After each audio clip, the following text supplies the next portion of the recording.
إن الحمد لله إن الحمد لله نحمده ونستعينه ونستغفره ونعوذ بالله من شرور أنفسنا ومن سيئات أعمالنا من يهده الله فلا مضل له ومن يضلل له فلا هادي له أشهد أن لا إله إلا الله وحده لا شريك له وأشهد أن محمدا عبده ورسوله أما بعد أعوذ بالله من الشيطان الرجيم بسم الله الرحمن الرحيم يا أيها الذين آمنوا اتقوا الله وقولوا قولا سديدا يا أيها الذين آمنوا اتقوا الله حق تقاته ولا تموتون إلا وأنتم مسلمون எல்லா புகழும் புகழ்ச்சியும் நம்மையும் அகிலத்தையும் படைத்து பரிபாலிக்கக்கூடிய அல்லாஹ்வுக்கே உரியதானது. அவனுடைய சாந்தியும் சமாதானமும் எம்பெருமானா நபிகள் நாயம் ஸல்லல்லாஹு அலைஹி வஸல்லம் அவர்கள் மீதும் அவருடைய குடும்பத்தார் மீதும் அந்நாளிலே வாழ்ந்து மரணித்த உத்தம சத்திய சஹாபாக்கள் மீதும் சஹாபிய பெண்மணிகள் மீதும் குறிப்பாக அல்லாஹ்வுடைய மார்க்கத்தை அறிந்து கொள்வதற்காகவும் ஜுமாவுடைய கடமையை நிறைவேற்றுவதற்காகவும் அல்லாஹ்வுடைய பள்ளியிலே ஒன்றாக கூடி அமர்ந்து கொண்டிருக்கும் நம் அனைவர் மீதும் ஏக இறைவனுடைய சாந்தியும் சமாதானமும் என்றென்றும் நின்று நிலவட்டுமா. நபிகள் நாயகம் ஸல்லல்லாஹு அலைஹி வஸல்லம் எதை நமக்கு இந்த உலகத்தில் வாழ்வதற்கான பாடத்தை காற்று தந்தார்களோ, எதையெல்லாம் நமக்கு திருமறை குர்ஆனுடைய உபதேசமாக நபிகளார் பாடம் எடுத்தார்களோ, அது போன்ற பாடங்களுக்கு ஏற்றவாறு நம்முடைய வாழ்க்கையை இந்த துனியாவிலே நாம் எல்லாம் அமைத்துக் கொள்ள வேண்டும். உலகத்தில் வாழக்கூடிய ஒவ்வொரு முஸ்லிம்களும் லா இலாஹ இல்லல்லாஹ் முஹம்மது ரசூலுல்லாஹ் இதை யாரெல்லாம் இந்த உலகத்தில் ஏற்றுக்கொண்டார்களோ, ஏற்றுக்கொண்டு உலகத்தில் முஸ்லிம்களாக வாழ்ந்து அல்லாஹ் தரக்கூடிய நன்மைகளை பெற வேண்டும் என்கின்ற நோக்கத்தோடு செயல்பட்டு நன்மைகளை பெற்று நாளை மறுமையில் இந்த நன்மைகளோடு சுவனத்திற்கு செல்ல வேண்டும் என்கின்ற ஆசையோடு யாரெல்லாம் இந்த உலகத்தில் வாழ்கிறோமோ, அப்படி வாழக்கூடிய ஒவ்வொரு மனிதனும் தன்னுடைய வாழ்க்கையை நபிகளார் காட்டிய வாழ்க்கையின் போல நாம் அமைத்துக் கொள்ள வேண்டும். அல்லாஹ் ரப்புல் ஆலமீன் தன்னுடைய திருமறை குர்ஆனிலே நபிகள் நாயகம் ஸல்லல்லாஹு அலைஹி வஸல்லம் அவர்களை பற்றி சிலாயத்துகளை சொல்லும் பொழுது சொல்கின்றான், வமா அர்சல்நாக இல்லா ரஹ்மத்துல் லில் ஆலமீன். இது அல்லாஹ் சொல்லக்கூடிய, நபிகள் நாயகம் அவர்களை பார்த்து சொல்லக்கூடிய ஒரு அழகான ஒரு வார்த்தை. இந்த வார்த்தையுடைய பொருள் என்ன? இந்த மனிதரை, முஹம்மது என்கின்ற இந்த மனிதரை அகில உலகத்திற்கும் நான் அருட்கொடையாக ஆக்கி வைத்திருக்கின்றேன். அல்லாஹ் எப்படிப்பட்ட ஒரு உபதேசத்தை அல்லாஹ்வுடைய தூதரவர்கள் சொல்லக்கூடிய அந்த சிலாயத்தை நாம் கவனிக்க வேண்டும். அகில உலகத்திற்கும் யார் அருட்கொடை என்று அல்லாஹ் சொல்கின்றான் என்று சொன்னால், நபிகள் நாயகம் அவர்களை பார்த்து சொல்கின்றார். இப்படி ஒரு சிலாயத்தை சொல்லக்கூடிய நபிகளாருடைய வாழ்க்கை இந்த உலகத்தில் எப்படி இருந்தது, எதற்காக அல்லாஹ் ரப்புல் ஆலமீன் இவ்வளவு பெரிய ஒரு தர்ஜாவை அல்லாஹ்வுடைய தூதரவர்களுக்கு அல்லாஹ் வழங்குகின்றான் என்பதை நாம் யோசிக்கணும். நபிகளாரை பொறுத்தவரை வரலாறு சொல்கின்றது, அல்லாஹ்வுடைய தூதரவர்கள் இந்த உலகத்தில் வாழும் பொழுது மக்களோடு மக்களாக வாழ்ந்தார்கள். நான் ஒரு இறை தூதர், ஒரு நாட்டுக்கு ஜனாதிபதி என்கின்ற ஒரு நிலை இல்லாமல் மக்களோடு மக்களாக அல்லாஹ்வுடைய தூதர் அவர்கள் வாழ்ந்தார்கள். மக்களோடு மக்களாக பேசும் பொழுது நபி அவர்கள் மென்மையாக பேசினார்கள், மென்மையாக பழகினார்கள். எந்த ஒரு செயலை செய்தாலும் அல்லாஹ்வுடைய தூதர் அவர்கள் அதில் மென்மையை கடைபிடிப்பார்கள். இதைத்தான் நபிகளாருடைய வாழ்க்கை வரலாற்றை நாம் எடுத்து பார்ப்போம் என்று சொன்னால், அவரை பற்றி சொல்லக்கூடிய அதிகமான சொற்கள் என்னவென்று சொன்னால், நபிகள் நாயகம் அவர்கள் இப்படிதான் வாழ்ந்தார்கள்.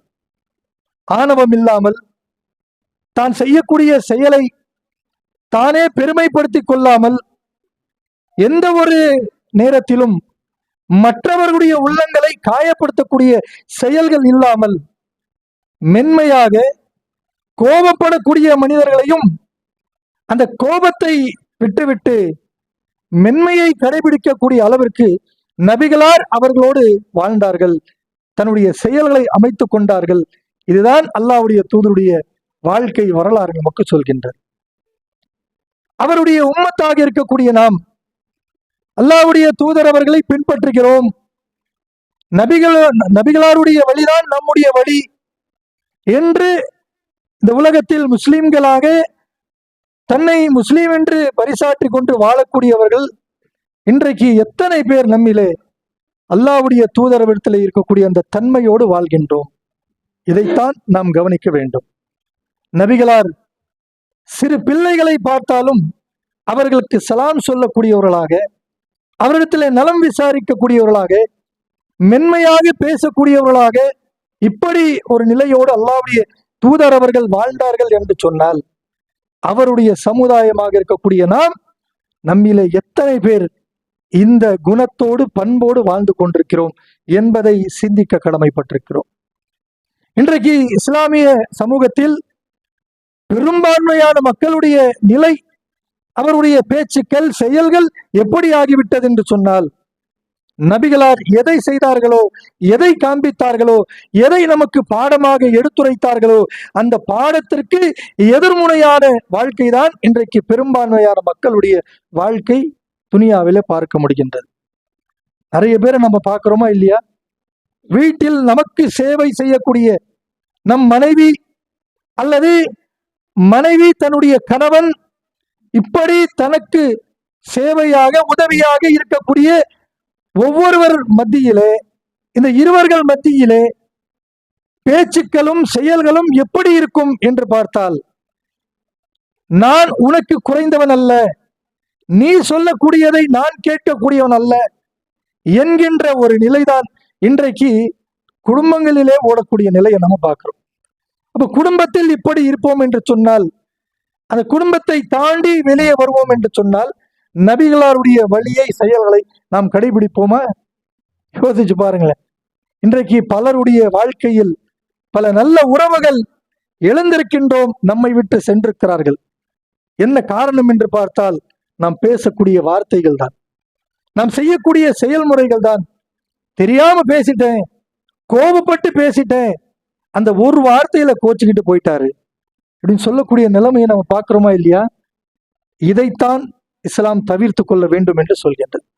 இதைத்தான் நபி அவர்கள் இருக்கக்கூடாது என்கின்ற பாடத்தை நமக்கு கற்றுத் தந்தார்கள். அல்லாஹ்வுடைய தூதர் அவர்கள் எந்த ஒரு நேரத்திலும் மற்றவர்களுக்கு விட்டு கொடுக்கக்கூடிய தன்மையோடு வாழ்ந்தார்கள். எந்த அளவிற்கு என்று சொன்னால், அல்லாஹ்வுடைய தூதர் அவர்கள் வாழக்கூடிய மதீனாவை நோக்கி ஒரு 3 நபி தோழர்கள் வருகிறார்கள். தன்னுடைய வியாபார ரீதியாக செல்லும் பொழுது, சுடும் பாலைவன மண்ணிலே பயணம் செய்யக்கூடிய நேரத்தில் இந்த 3 நபி தோழர்களுக்கு உணவில்லாமல், குடிக்க தண்ணீர் இல்லாமல் மிகப்பெரிய ஒரு சிரமத்தில் மதீனாவை தாண்டி செல்லும் பொழுது மதீனாவுக்குள்ள வராங்க. வரக்கூடிய அவர்கள் மதீனாவில் உள்ள பள்ளிவாசலை பார்க்கிறார்கள். பள்ளிவாசலை பார்த்த உடனே அந்த பள்ளியில் யாரெல்லாம் இருக்கிறார்கள் என்று பார்க்கும் பொழுது சில நபி தோழர்கள் படுத்து கொண்டிருக்கிறாங்க. அப்படி தூங்கி கொண்டிருக்கக்கூடிய அந்த மக்கள் மத்தியில ஒரு நபி தோழரை அழைத்து எழுப்பி கேட்கிறாங்க. சொல்றாங்க, தோழரே, நீண்ட தூரம் பயணம் செய்து வந்தோம், பயணத்தில் நமக்கு உணவு கிடைக்கல, தண்ணீர் கிடைக்கல, பசியோடும் தாகத்தோடும் வந்திருக்கிறோம், ஏதாச்சும் உணவு கொடுத்து உதவி செய்யுங்களேன் அப்படின்னு சொல்லி மிகதாத் என்று சொல்லக்கூடிய நபி தோழர் தன்னோடு அழைத்து வந்த 2 அவருடைய நண்பர்களுக்காகவும் அவருக்காகவும் உணவு கேட்கிறார். கேட்கக்கூடிய நேரத்துல யாரிடத்துல கேட்டாரோ அவர் தன்னுடைய கையில் ஒரு பேரித்த பழத்தோடு அமர்ந்து கொண்டிருக்கிறார்.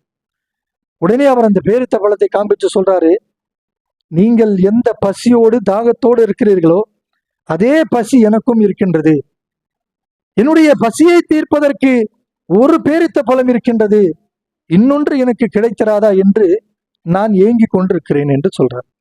சொல்லிட்டு சொல்றாரு, அல்லாஹ்வுடைய தூதர் அவர்கள் அவருடைய வீடு அருகாமையில் தான் இருக்கின்றது, நீங்கள் நபிகளாரை போய் சந்திங்க என்றார்.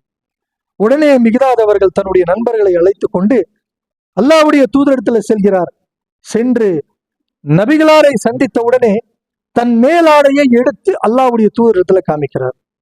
யா ரசூலல்லாஹ், நீண்ட தூரம் பயணம் செய்து வந்தோம்.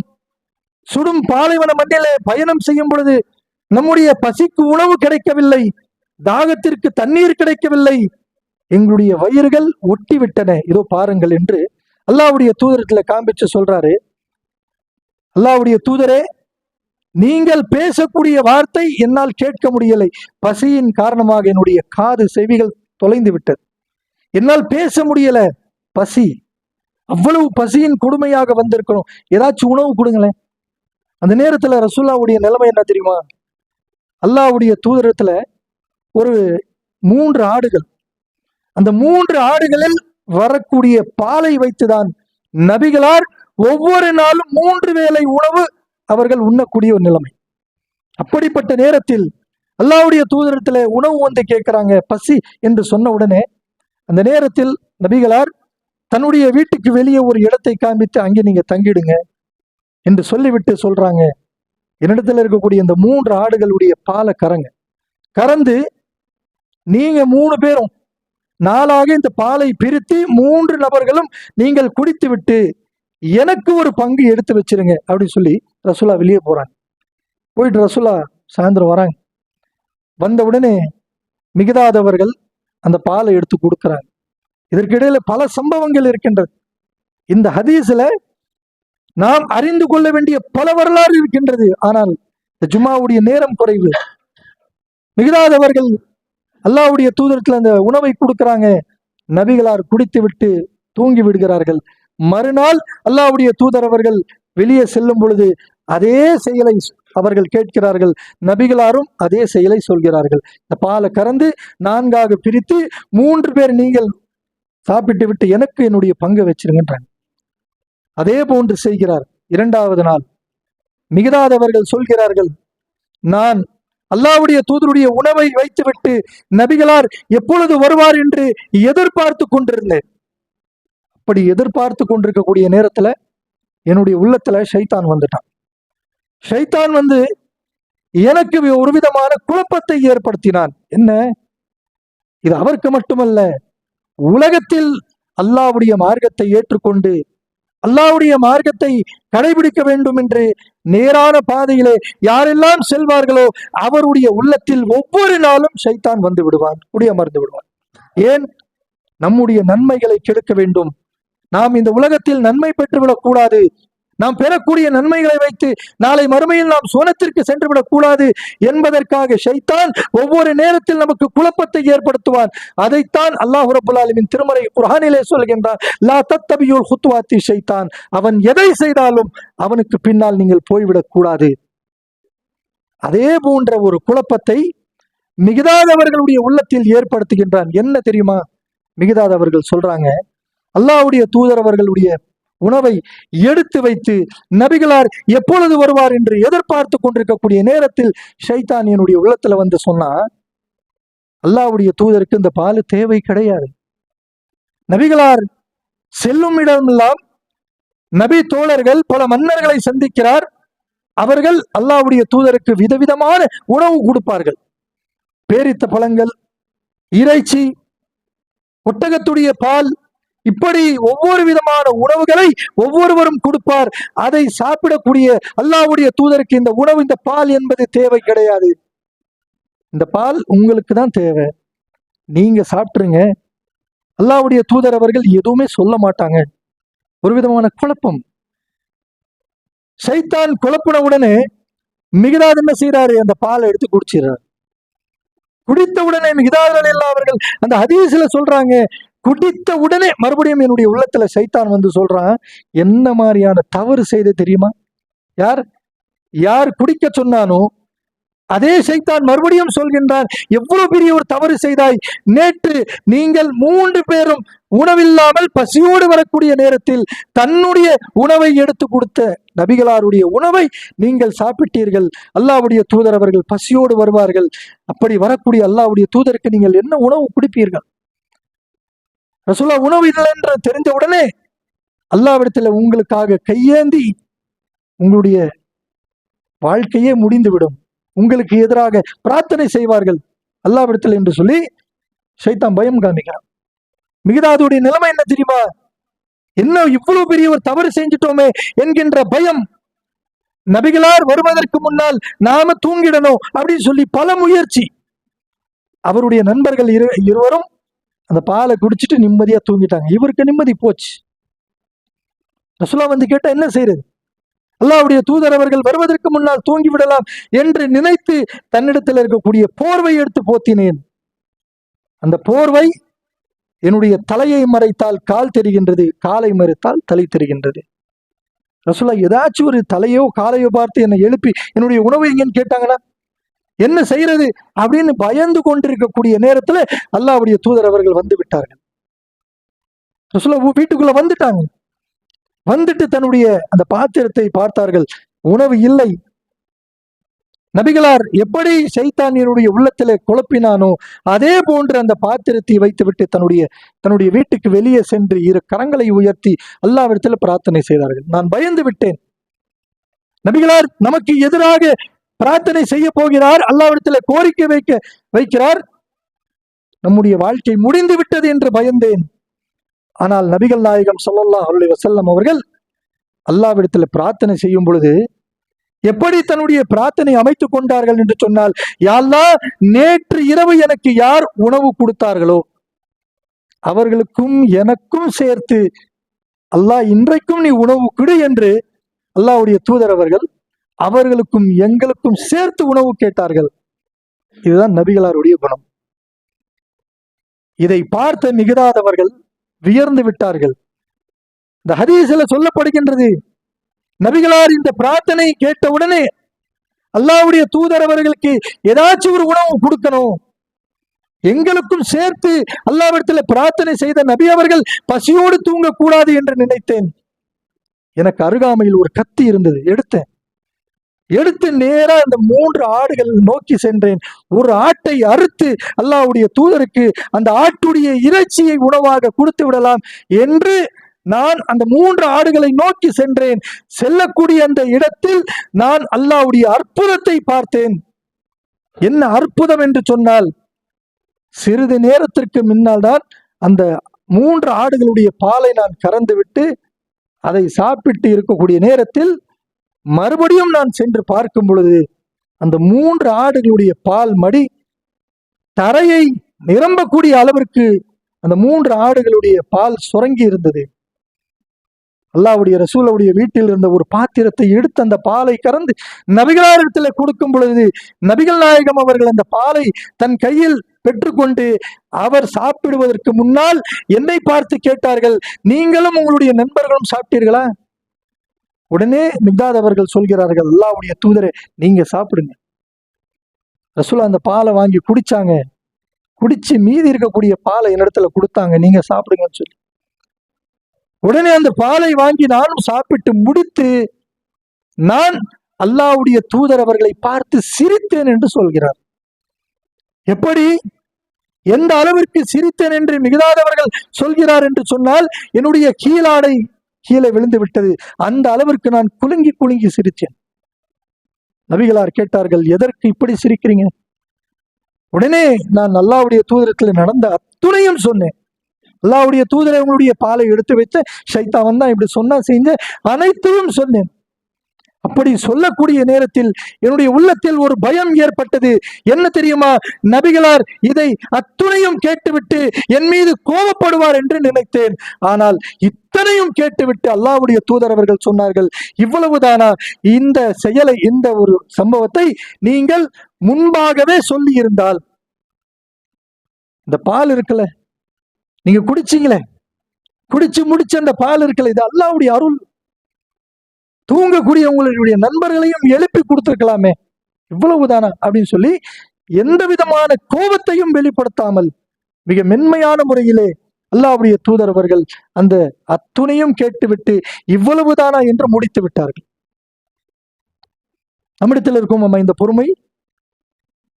பிறருடைய தவறை புரிந்து கொண்டு ஏதோ அவர் தவறு செய்து விட்டார், அவரை நாம் விட்டு விடலாம், அவரை மன்னித்து விடலாம், அல்லாஹ்விடத்தில் அவருக்காக பிரார்த்தனை செய்யலாம் என்கின்ற எண்ணம் இன்றைக்கு அல்லாஹ்வுடைய தூதர் அவர்களை போல நம்மிடத்தில் இருக்குமா?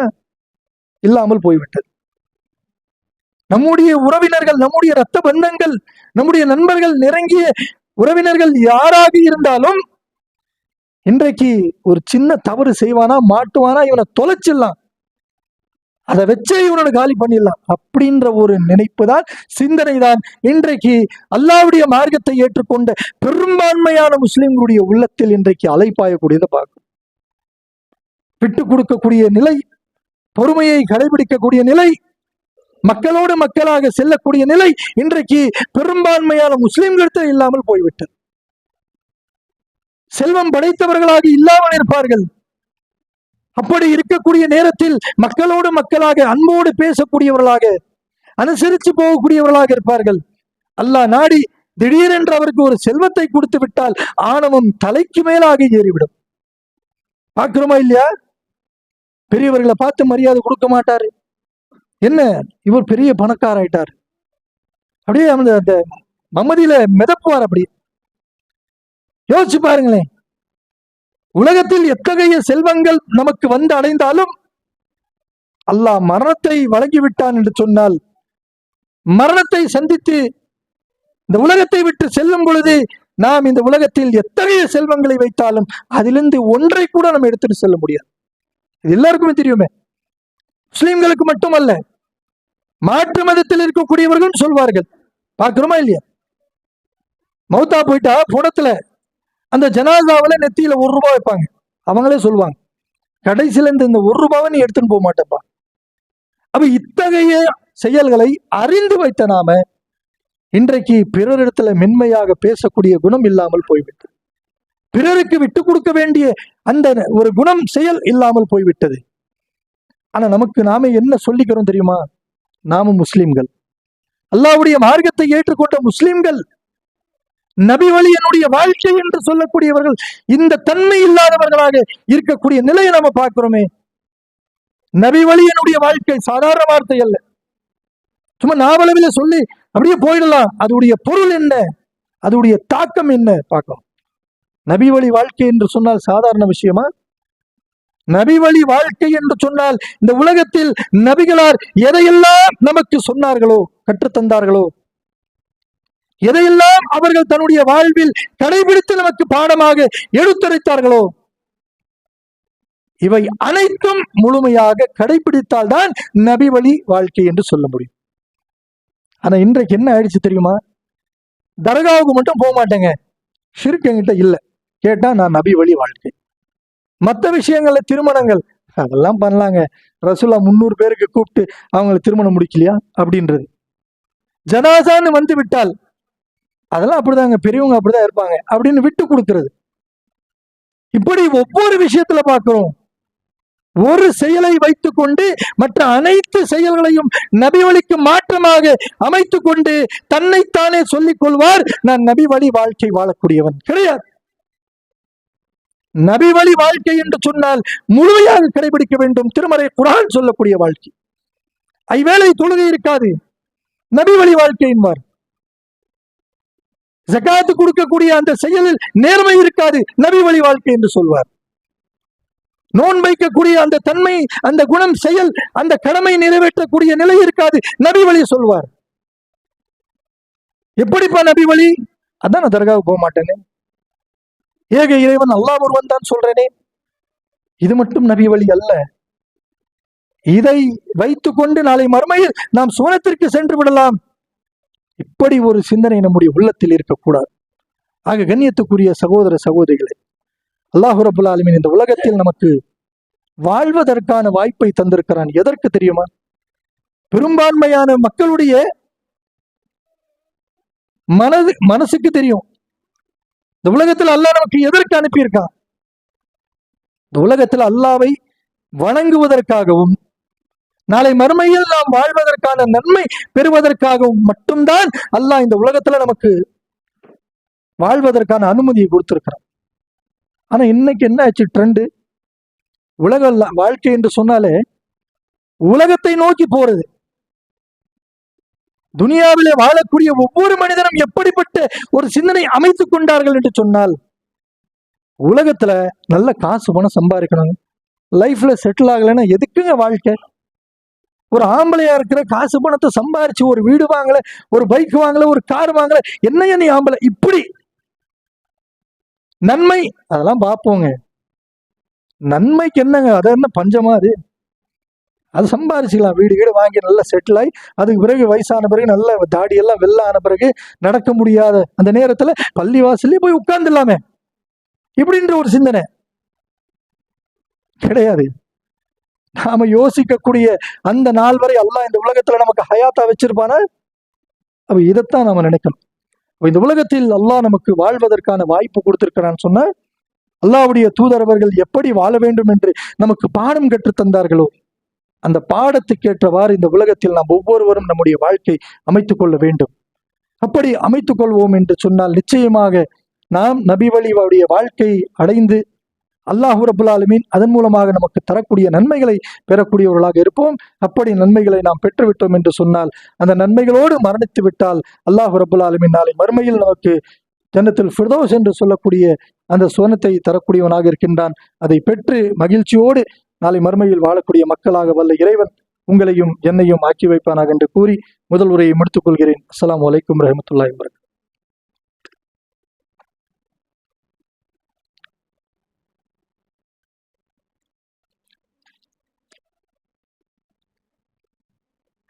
அஸ்ஸலாமு அலைக்கும் வரஹ்மத்துல்லாஹி வபரகாத்துஹு. கண்ணியத்துக்குரிய எல்லாம் வல்ல அல்லாஹ்வின் நல்லடியார்களே, இன்னும் சில நாட்களில் நம்முடைய பிள்ளைகளுக்கான பள்ளிக்கூடங்கள் கல்லூரிகள் எல்லாம் திறக்க இருக்கின்றன. கோடை விடுமுறையெல்லாம் கழித்துவிட்டு மறுபடியும் பள்ளிகளையும் கல்லூரிகளையும் நோக்கி நம்முடைய பிள்ளைகள் செல்லக்கூடிய நாட்கள் இன்னும் சில நாட்களில் அல்லாஹ் ஏற்படுத்தக்கூடியவனாக இருக்கின்றான். இப்படிப்பட்ட இந்த நாட்களில் பெற்றோர்களாக இருக்கக்கூடிய நாம் மிக கவனமாக செயல்படக்கூடியவர்களாக இருக்க வேண்டும். இன்றைக்கு இந்த நவீன உலகத்தில் நவீன விதமான விபத்துகள் நடக்கக்கூடியதை நம்மால் பார்க்க முடிகின்றது. அதற்கு என்ன காரணம் என்று சொன்னால், நவீன உலகத்தில் நவீன வாகனங்கள் வந்துவிட்டது. அன்றைய காலத்துல நம்ம பார்த்தோம் சொன்னா, நம்முடைய தாத்தா காலத்துல ஒரு பழைய ஒரு லூனா டிவிஎஸ், அதை பெடலை மெரிச்சு அப்படியே நடந்து போற மாதிரி மெல்ல போகக்கூடிய வாகனங்கள். ஆனால் இன்றைக்கு வரக்கூடிய ஒவ்வொரு வாகனங்களும் எப்படி இருக்குன்னு சொன்னா, நம்ம கையில் அப்படி இந்த ஆக்சிலேட்டர் இப்படி லைட்டா முறுக்குனால போதும், அது 100-200 வேகமா ஓடக்கூடிய வாகனங்களாக இருக்கு. அப்படிப்பட்ட அந்த வாகனங்களை தான் இன்றைக்கு கல்லூரிகளுக்கு செல்லக்கூடிய நம்முடைய பிள்ளைகள் பெற்றோர்களிடத்துல டிமாண்ட் வைக்கக்கூடியதை நம்ம பார்க்கணும். நான் காலேஜுக்கு போகணும், என் காலேஜ் வீட்டுல இருந்து 30-40 கிலோமீட்டர் இருக்கு, டெய்லி நான் போயிட்டு வரணும்னு சொன்னா என்னால பஸ்ல போக முடியாது, எனக்கு ஒரு பைக் வாங்கி கொடுங்க அப்படின்னு சொன்ன உடனே இன்றைக்கு பெரும்பான்மையான பெற்றோர்கள் என்ன செய்கிறார் என்று சொன்னால், ஆமா என் புள்ள டெய்லி போயிட்டு வரணுமே, பஸ்ல போயிட்டு வரணும் சிரமமா இருக்கும், நமக்கும் போய் விட்டு வர முடியாது, நமக்கு 1008 வேலை இருக்கு, அவன் அவனுக்கு பைக் வாங்கி கொடுத்துட்டோம் சொன்னா வேலை முடிஞ்சிருது, நம்ம பாட்டுக்கு நம்ம வேலையை பார்க்கலாம், அவன் பாட்டுக்கு போயிட்டு வருவான் அப்படின்னு நினைச்சுக்கிட்டு இருக்கிறோம். உண்மையிலே அது அப்படி நினைப்பது தவறு கிடையாது. ஆனால் பையன் பைக் கேட்கிறான் அப்படின்ன உடனே அந்த அவர் கேட்கக்கூடிய அந்த வாகனத்தை உடனே நாம வாங்கி கொடுத்துடக்கூடாது. ஏன்? நம்முடைய பிள்ளைகள் நம்முடைய பார்வைக்கு நல்ல பிள்ளைகளாக தான் இருக்கும். தமிழ்ல கூட சொல்லுவாங்கல்ல, காக்கைக்கு தன் குஞ்சு பொன் குஞ்சு. நம்ம பார்வைக்கு நம்ம பிள்ளை நல்ல பையன். எல்லாரும் என்ன சொல்லுவோம், என்னை உட்பட, என் பையன் நல்லவன் தான், வெளியே போய் அவன் ஃப்ரெண்ட்ஸுங்களோட சேர்ந்து கெட்டு போயிட்டான். அந்த சைட்ல போய் பாருங்களேன், அந்த பேரண்ட்ஸ் சொல்லுவாங்க, என் பையன் நல்லவன் தான், அவன் கூட சேர்ந்து இவன் சேர்ந்துட்டான், அவன் கூட சேர்ந்து இவன் தடதலையா போயிட்டான், இப்படி. ஆனா பிள்ளைகள் எப்படி என்று பெற்றோர்கள் இன்றைக்கு யூகிக்க முடியாத அளவிற்கு தான் பெரும்பான்மையான பிள்ளைகள் இருக்காங்க. அதற்கு காரணம் இதுவும் ஒன்று. என்ன? பெற்றோர்கள் சரியான முறையில மார்க்கத்தை அவர்களுக்கு கற்றுத்தரல. நாம மார்க்கத்தை கரெக்டா கடைபிடிச்சோம்னு சொன்னா பிள்ளைகளும் வருவாங்க. அல்லாஹ்வுடைய அச்சம் இருக்கும்ல, அந்த அச்சம் இல்லாத பிள்ளைகள் இன்றைக்கு பெரும்பான்மையான வீடுகளில் இருக்கக்கூடியதை பார்க்கணும்.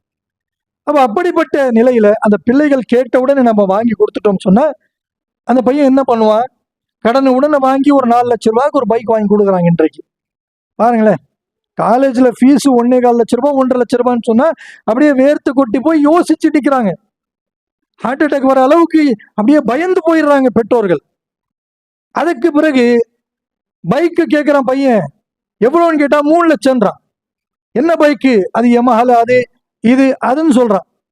உடனே பெற்றோர்கள் அதை மறுக்கிறது கிடையாது, பரிசீலனை பண்றது கிடையாது.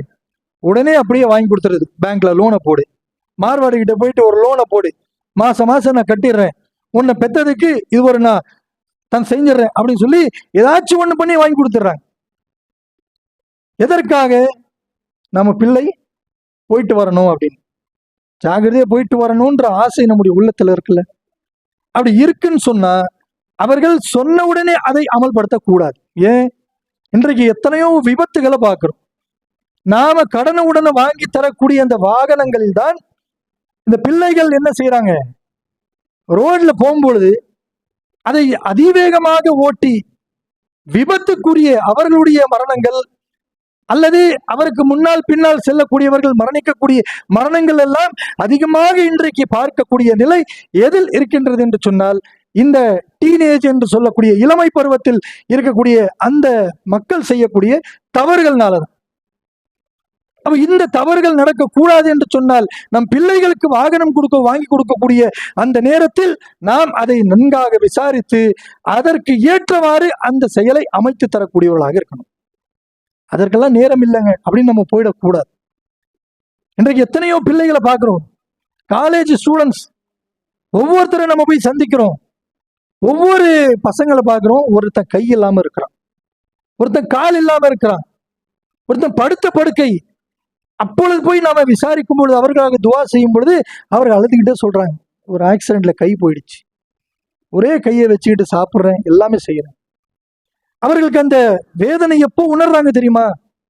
ஏதாச்சும் ஒரு பாதிப்பு வந்த பிறகு. அந்த பாதிப்பிலிருந்து நாம் தடுத்து நிறுத்த வேண்டும் என்று சொன்னால் பெற்றோர்கள் கவனமாக இருக்க வேண்டும். இது போன்ற ஒரு செயல் அவர்கள் நம்மிடத்துல கோரிக்கை வைப்பார்கள் என்று சொன்னால் அந்த கோரிக்கையை உடனடியாக அமல்படுத்தாமல் அதை பரிசீலனை செய்து என்ன சரி என்பதை நாம் செய்து தரக்கூடியவர்களாக இருக்கணும். அப்ப இப்படி சொல்லும் பொழுது இளைஞர்கள்லாம் நம்ம மேல கோவப்படுவாங்க. இருந்தாலும் நான் பயான்ல எங்க அப்பா அம்மா எல்லாம் உட்கார்ந்துட்டு இருக்காங்க, இப்படி உசு பேத்திட்டு இருக்காரு, நான் இந்த வருஷம் இந்த பைக் வாங்கலாம் நினைச்சேன் அப்படின்னு சொல்லி நம்ம மேல அப்படியே மனசுல நமக்கு திட்டிகிட்டே இருப்பாங்க. யோசிச்சு பார்க்கணும், இளைஞர்கள், விபத்து என்பது அந்த விபத்தை சந்தித்து விட்டால் அதில் பாதிப்பு உங்களுக்கா பெற்றோர்களுக்கா? கஷ்டப்படுவது யாரு? நாம தானே. அப்ப நம்முடைய வாழ்க்கையை நாம் பாதுகாத்துக் கொள்ள வேண்டும். அதற்காக தான் இது போன்ற ஒரு அறிவுரையை நாம் சொல்லக்கூடிய கடமை நமக்கு இருக்கின்றது. ஆக இது போன்ற ஒரு நிலை அமைத்துக் கொண்டு சிறந்த முறையில் வாழ்ந்து இந்த உலகத்தில் மரணிக்கக்கூடிய மக்களாக இருக்க வேண்டும் என்று கூறிக்கொண்டு இந்த உரையை முடித்துக் கொள்கிறேன். வாஹிருவானா அல்ஹம்துலில்லாஹி ரப்பில் ஆலமீன். அஸ்ஸலாமு அலைக்கும் வரஹ்மத்துல்லாஹி வபரகாத்துஹு.